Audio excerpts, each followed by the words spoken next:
Hi, Austin. How are you doing today? Hey, Sharon, I'm good. How are you doing? I'm doing good. We're halfway through the week. We're almost there. I know. Thank you for talking to me, by the way. I appreciate it. No, thank you for taking the time to speak with me. I'm the one who should be honored.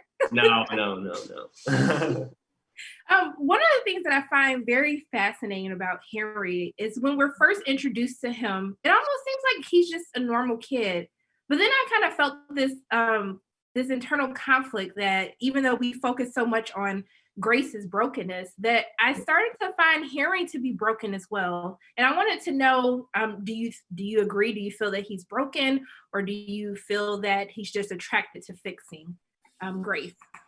That's a good. Yeah, I mean, I think it's probably a mix of both. I mean, he's definitely attracted to fixing Grace for sure. And yeah, I mean, I think there's, I don't know.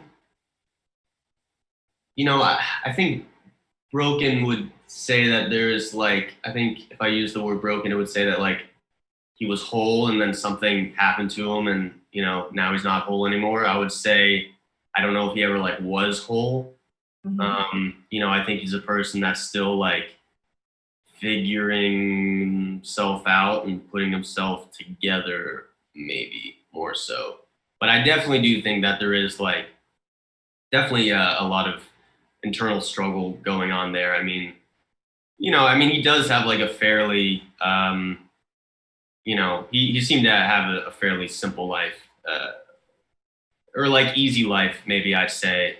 I mean, his parents are fairly well off and they have a good relationship. So there's not like too many struggles there. But, you know, even though everything is like great in that way, I think there are like internal struggles, I suppose, that he deals with. I'm Yeah. glad that you bring up the relationship with his parents, right? His parents' relationship. And I find it interesting. There's always this disconnect between, the older generation, even my parents, to now in the views of dating and relationships.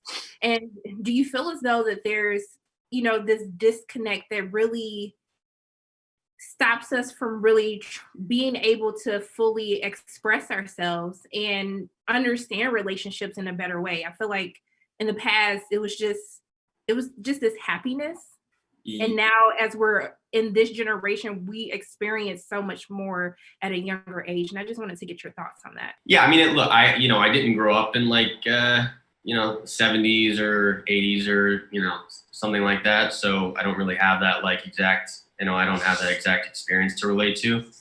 But, I can say that it does seem like times are like changing fairly rapidly. Technology is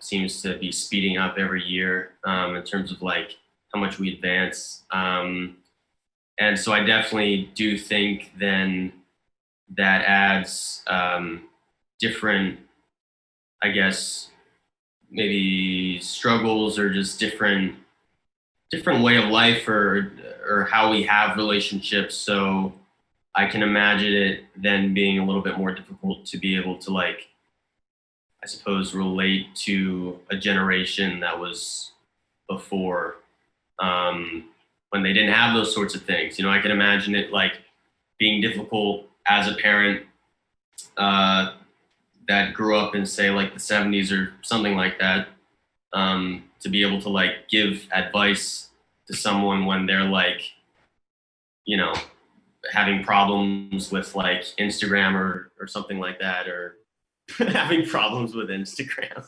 uh, That's our uh, life.